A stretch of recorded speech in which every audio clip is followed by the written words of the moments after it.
오늘 함께 묵상할 말씀은 요한계시록 21장 22절에서 22장 5절입니다. 요한계시록 21장 22절에서 22장 5절까지 제가 봉독하도록 하겠습니다. 성 안에서 내가 성전을 보지 못하였으니 이는 주 하나님 곧 전능하신 이와 및 어린 양이 그 성전이심이라. 그 성은 해나 달의 비침이 쓸데없으니 이는 하나님의 영광이 비치고 어린 양이 그 등불이 되심이라.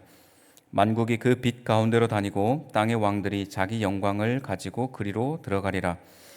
낮에 성문들을 도무지 닫지 아니하리니 거기에는 밤이 없음이라. 사람들이 만국의 영광과 존귀를 가지고 그리로 들어가겠고 무엇이든지 속된 것이나 가증한 일 또는 거짓말하는 자는 결코 그리로 들어가지 못하되 오직 어린 양의 생명책에 기록된 자들만 들어가리라. 또 그가 수정같이 맑은 생명수의 강을 내게 보이니 하나님과 및 어린 양의 보좌로부터 나와서 길 가운데로 흐르더라. 강 좌우에 생명나무가 있어 12가지 열매를 맺되 달마다 그 열매를 맺고 그 나무 잎사귀들은 만국을 치료하기 위하여 있더라. 다시 저주가 없으며 하나님과 그 어린 양의 보좌가 그 가운데에 있으리니 그의 종들이 그를 섬기며 그의 얼굴을 볼 터이요 그의 이름도 그들의 이마에 있으리라. 다시 밤이 없겠고 등불과 햇빛이 쓸데없으니 이는 주 하나님이 그들에게 빛이심이라. 그들이 세세토록 왕노릇 하리로다. 아멘.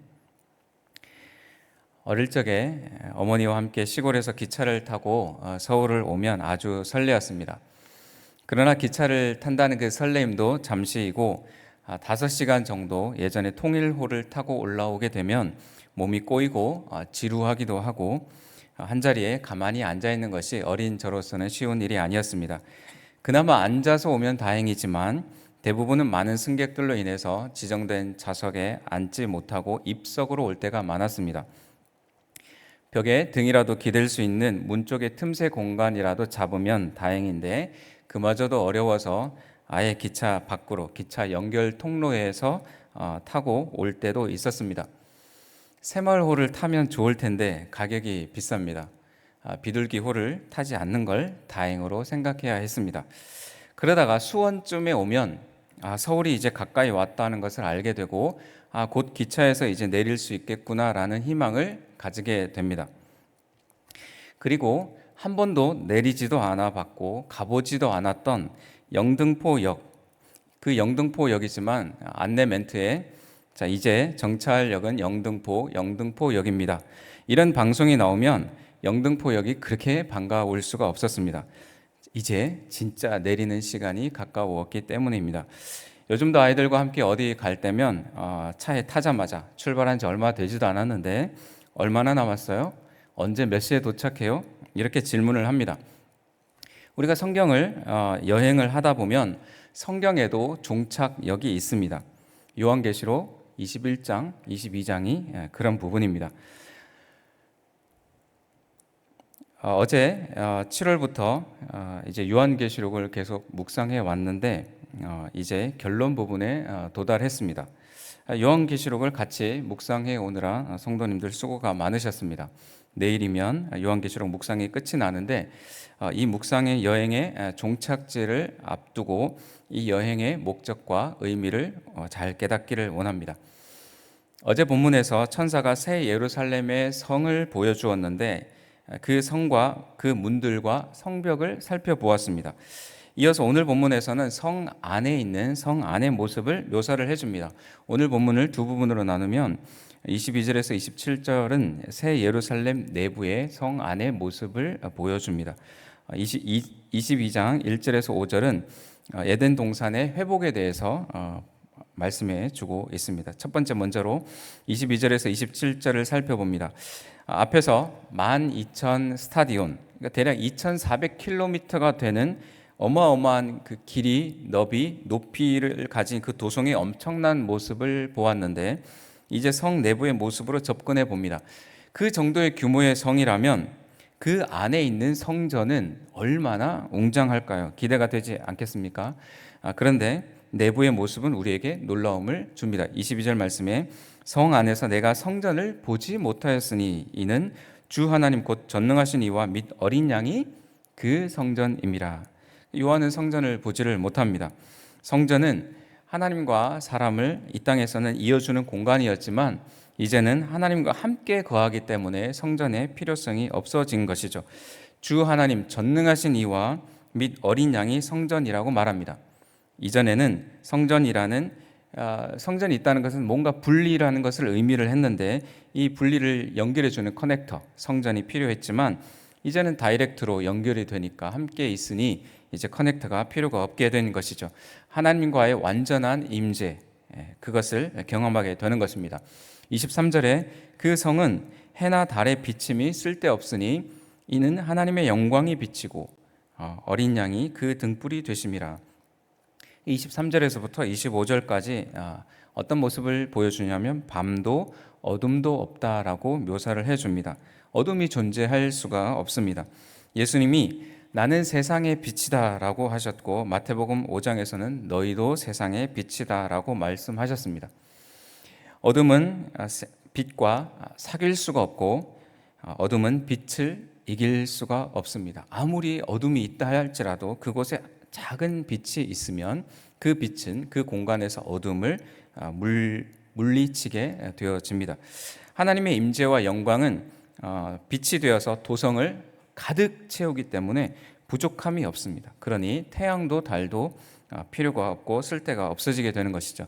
27절 말씀에 무엇이든지 속된 것이나 가증한 일 또는 거짓말하는 자는 결코 그리로 들어가지 못하되 오직 어린 양의 생명책에 기록된 자들만 들어가리라. 그 영광스러운 도성에 들어갈 수 있는 자가 있고 들어갈 수 없는 자도 있다고 말씀하시는 것이죠. 하나님을 믿지 않는 자는 들어갈 수가 없습니다. 첫 번째 단락을 우리가 살펴보면서 우리가 깨닫는 것은 새 예루살렘을 우리가 사모하며 기다리지만 미래뿐만 아니라 이 땅에서도 살아가는 우리가 현재의 삶에서 하나님과의 동행함을 통해서 천국을 경험할 수 있다는 것입니다. 요한의 비전은 현재의 고난과 박해 속에 살아가는 그 당시의 사람들에게 또 부조리한 현실 속에 살아가는 이들에게 큰 위로를 줍니다.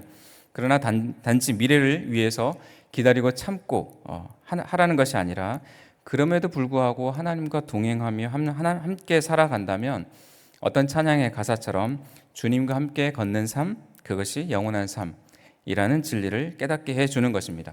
성도님들의 삶이 또 가정이 천국을 미리 맛보는 삶이 되기를 축복합니다. 두 번째, 에덴 동산의 회복에 대해서 살펴보면 새 하늘과 새 땅의 환상은 에덴 동산이 회복되는 것을 보여줍니다. 하나님의 명령의 불순종의 결과로 에덴 동산은 우리에게 사라졌습니다. 그러나 요한이 본 환상은 그 에덴 동산이 단지 회복이 되는 것을 넘어서서 완전하게 풍성함으로 이루어지는 것을 보여줍니다. 1절에 또 그가 수정같이 맑은 생명수의 강을 내게 보이니 하나님과 및 어린 양의 보좌로부터 나와서 수정같이 맑은 생명수의 강이 흐릅니다. 2절에 길 가운데로 흐르는데 강 좌우에 생명나무가 있어 12가지 열매를 맺되 달마다 그 열매를 맺고 그 나무 잎사귀들은 만국을 치료하기 위하여 있더라. 그 생명수가 흐르는 곳에 생명이 생겨납니다. 열매가 맺혀지는 것이 멈추지 않고 그 나무 잎사귀들은 치료제로 사용이 되어집니다. 물이 흐르는 곳마다 생명이 피어나고 살아나는 것은 에스겔 47장의 환상이 이루어지는 것을 떠올리게 합니다. 에스겔 47장 9절에 이 강물이 이르는 곳마다 번성하는 모든 생물이 살고 또 고기가 심히 많으리니 이 물이 흘러가므로 바닷물이 되살아나겠고 이 강이 이르는 각처에 모든 것이 살 것이며 성전에서 흘러나오는 물이 닿는 곳곳마다 생명을 잉태합니다. 저의 딸이 태어났을 때 이름을 하윤이라고 지었습니다. 물하자에 윤택할 윤자를 씁니다. 어떤 이유에서 이름을 선택했냐면 에스겔 47장의 환상을 떠올리면서 저의 딸이 물처럼 흘러가는 머무는 곳마다 생명을 전하고 그곳을 그 땅을 그 사람들을 윤택하게 하기를 바라는 마음에서 이름을 그렇게 지었습니다. 새 예루살렘에서는 생명이 넘치고 치유가 일어납니다. 더 나아가서 4절에 그의 얼굴을 볼 터이요 그의 이름도 그들의 이마에 있으리라. 하나님을 보며 직접 보며 우리는 하나님을 예배하게 됩니다. 하나님을 본다는 것은 우리에게 하나의 두려움도 걱정도 없는 완전한 보호의 상태를 말합니다. 더할 나위 없는 하나님과의 친밀함을 면전에서 누리게 되는 것이죠. 말씀을 마무리합니다. 이 땅에 살아가면서 우리가 기대하는 것은 예수님과 함께 살아가는 새 예루살렘을 이 땅에서 현재적으로 경험하는 것입니다. 때로 흔들리고 불안해도 우리 곁에 주님이 계심을 믿고 살아가는 것입니다. 그럴 때 어두움도 두려움도 없는 그러한 삶을 살아갈 수가 있습니다. 딸이 밤에 잠이 들면 10분 정도가 되면 일어나서 다시 안방으로 옵니다. 잠이 안 온다고 그러는 것인데 할 수 있는 이야기가 별로 없습니다. 그래도 다시 가서 자라 이렇게 이야기합니다. 일어나서 몇 걸음 해서 엄마 아빠에게 와서 엄마 아빠가 있는지를 확인하는 것이죠. 우리의 삶에서 때로 어려움도 있고 잠이 오지 않는 그런 괴로움들이 있다고 할지라도 마치 저희 딸이 아빠 엄마를 한번 있는지 확인하고 다시 가면 잠이 드는 것처럼 우리가 늘 하나님과 함께하고 하나님이 우리와 늘 함께하고 계심을, 또 우리의 왕이심을 우리가 믿고 하나님을 바라보며 나아가는 것이 필요합니다. 계시록은 우리에게 하나님이 주권자로서 지금도 일하고 계시다라는 것을 보여줍니다. 기차의 종착역이 있는 것처럼 인류의 역사는 끝을 향해 가고 있고, 분명한 사실은 종착역이 가까워져 오고 있다는 것입니다. 기차에 자리가 없어서 또는 다리가 아파도 엄마와 같이 가면 결국에는 그 종착역에 가는 것처럼, 단지 종착역에 가는 것보다 더 기쁜, 더 행복함은 뭐냐면 엄마와 함께 가는 것이죠. 우리의 삶 가운데서도 어려움이 있고 또 힘듦이 있을지라도 주님과 함께 끝까지 간다면 그 가는 과정이 우리에게 큰 행복이, 기쁨이 되어질 것입니다. 요한계시록 말씀을 통해서 그런 은혜를 누리기를 간절히 소망합니다. 기도하겠습니다. 하나님 아버지, 우리의 삶에 늘 주님이 함께하고 계시고 우리를 위해서 일하고 계심을 믿고 나아가게 도와주옵소서. 우리의 삶의 개인의 종착역도 있고 또 인류의 역사에 종착역도 있을 테이지만 그 시간을 마주하기 전에 우리에게 주신 또 사명을 잘 감당하게 하여 주시고 또 끝까지 견디고 이겨내는 우리 성도님들 되게 도와주옵소서. 주님과 함께하는 이 여행이 행복한 여행임을 깨닫게 하여 주옵소서. 예수님의 이름으로 기도합니다. 아멘.